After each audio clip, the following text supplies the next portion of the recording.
That's one thing that's always been a major difference between like the performing arts to me and being a painter, you know? Like a painter does a painting and he does a painting, that's it. You know, he's had the joy of creating it and he hangs it on some wall, somebody buys it again, or maybe nobody buys it and it sits up in a loft somewhere till he dies.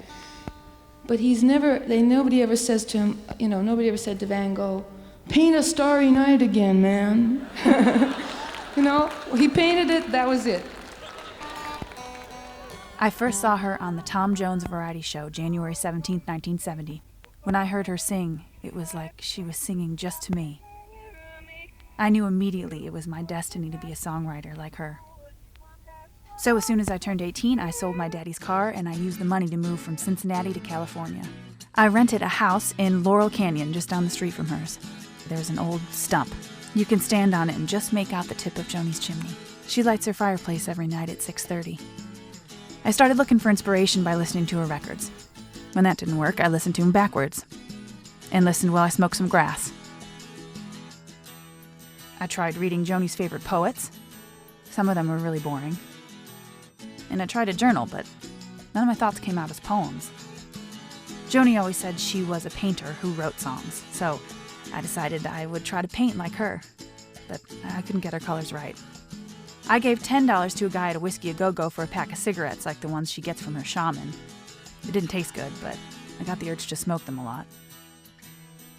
Still, my songs just weren't good enough.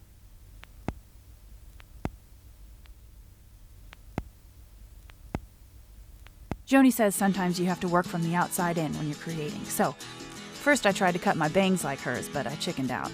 Instead, I stopped wearing my bra and I bought a jacket from the clothing store she shops at. And I wore all the jewelry I had at once, like she does. During that time, I made love to exactly 3 musicians and 1 actor, like she had, but none of them were interesting enough to write a song about. Joni puts her garbage bins out on Thursdays. Inside, I found 1 used tea bag, an old pen that I put under my pillow, and a piece of paper with a scribble on it that I hid in my cheek. I thought a lot about who Joni was lighting her fireplace for every night at 6:30.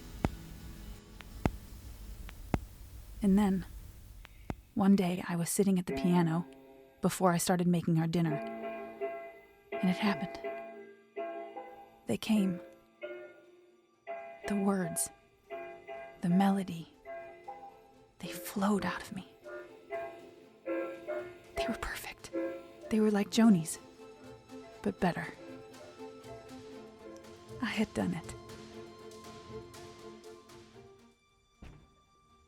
I've been practicing them on her favorite guitar. When she calms down a bit, I can't wait to play them for her.